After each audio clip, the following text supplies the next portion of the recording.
Hello, my dear!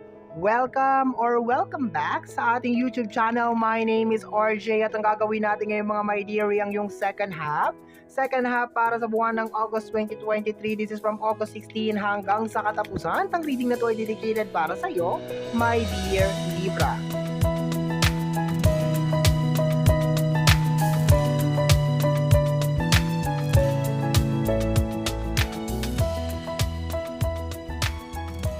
Okay, my dear Libra, bago tayo magpatuloy sa yung reading, mag-reminder muna tayo.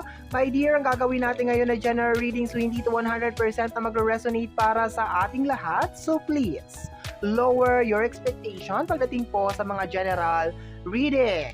Mga my dear, hayaan niyo po muna ako na kunin itong pagkakataon na ito na magpasalamat sa inyong lahat sa unconditional love and support na pinapakita po ninyo sa ating channel. Kahit na minsan mga my dear, ako ay hindi nakakapag-upload on time or minsan talaga hindi ko na-upload ang inyong mga reading, pero nakikita ko po talaga at nararamdaman ko po na tuwing ako po ay nag-upload talagang sinusuportahan nyo po talaga ng sobrang init yung ating mga videos, as in lahat sila'y nakatingin sa akin.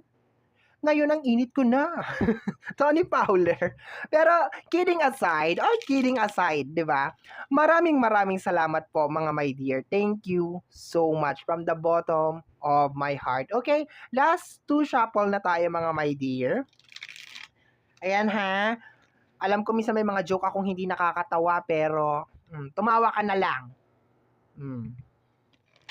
Okay, my dear. Lahat sila nakatingin sa akin. Diba si Tony Fowler yun?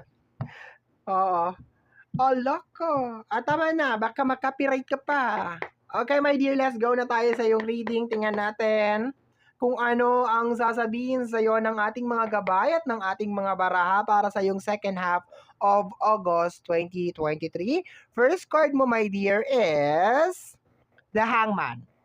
Okay. So, nasa isang sitwasyon ka na posibleng hindi maganda.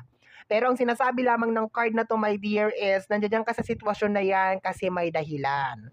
Kung hindi man komportable ang nararamdaman mo as of this moment, my dear, meron ka diyang kinakailangan matutunan or malaman, di ba?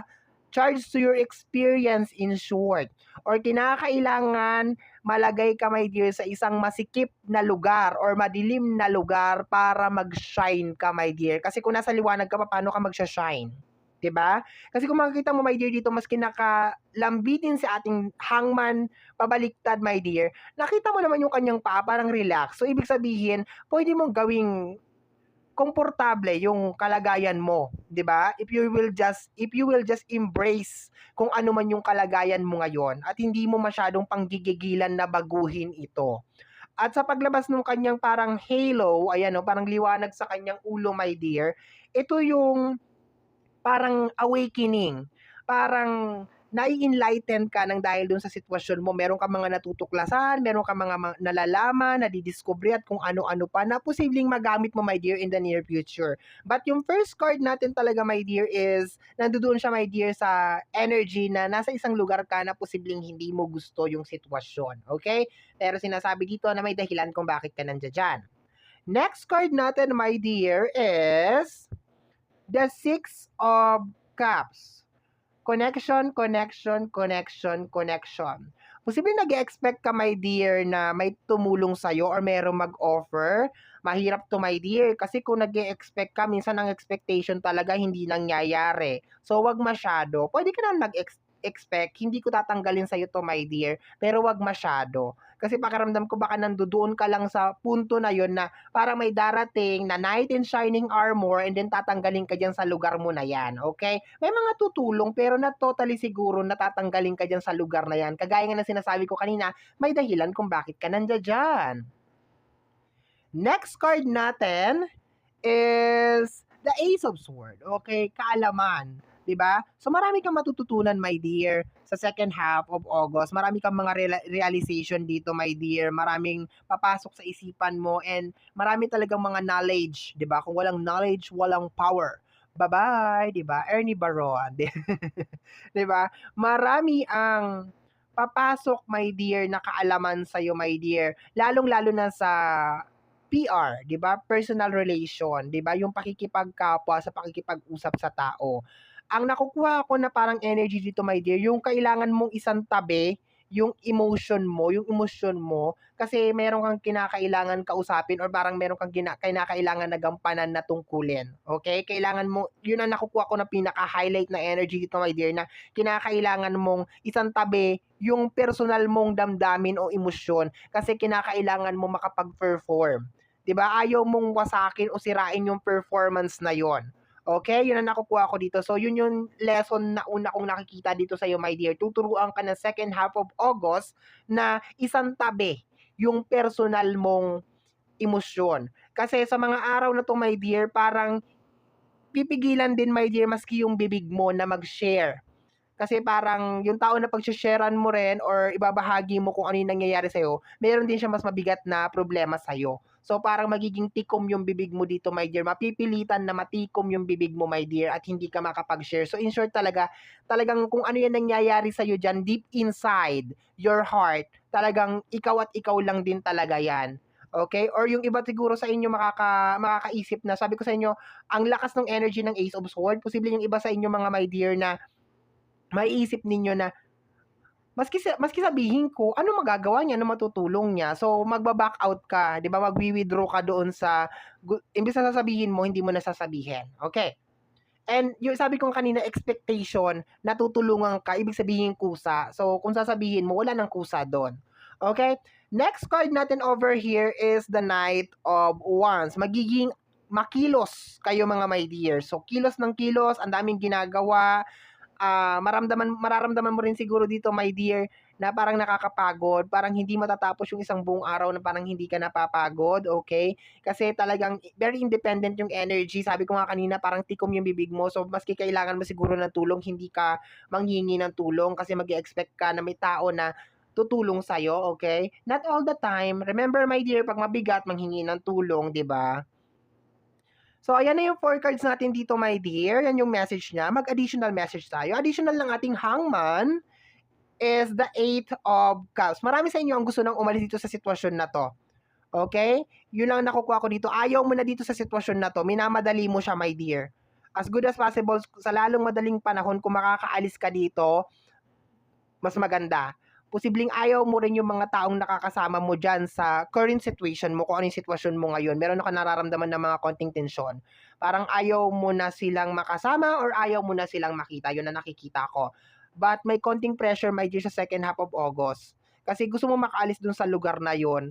And gusto mo, my dear, na merong tao na mag-alis din sa'yo sa lugar na yon. So, doble-doble yung pressure.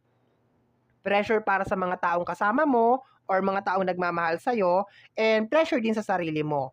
Kaya kagaya nga ng sinasabi ko kanina, kailangan mo i-embrace yung energy. Hindi siya ganun, my dear, kasama, 'di ba? Kailangan lang siguro, my dear, tumingin ka lang dun sa mga positive energy, wag lang dun sa negative energy. Okay? Kasi yun yung energy ng hangman. And sabi ko nga sa'yo ulit-ulitin ko, my dear, may dahilan kung bakit ka nandiyan dyan. Okay. Next card natin, additional message ng ating 6 of Cups is the 2 of Swords. Walang tutulong sa'yo, my dear. Eto na siguro, my dear, isa siguro sa matututunan mo, my dear, sa second half of August, na habang tayo nagkakaedad or habang tayo ay nagmamatured sa buhay, paliit ng paliit ang tao na willing na tumulong sa atin. Okay, yun ang nakikita ko dito. At the end of the day, my dear, tayo at tayo lang din talaga ang makakatulong sa sarili natin. Okay? So, mahirap man to talagang tanggapin, pero this is the reality of life. Sabi ko sa'yo, napakaraming learnings, ang daming mga kaalaman ang mapupulot sa second half of August dahil may dahilan nga, my dear, kung bakit ka nandiyan dyan. May dahilan kung bakit mo na-experience yan. Okay?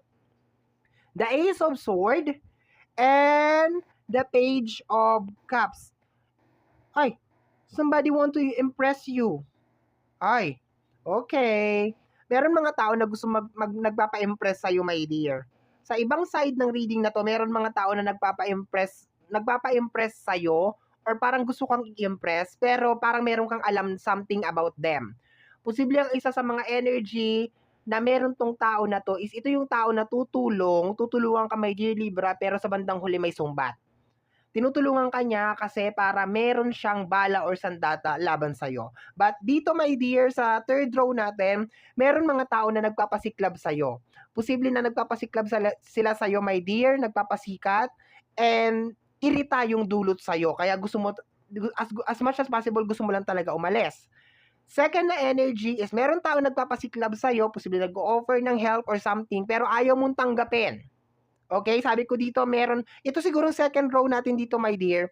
Ito yung expectation mo na may tutulong sa'yo, pero dun sa mas malalim na part, yung mga tao na talagang nakakasalamuha mo, yung mga tao talaga na sobrang close sa'yo.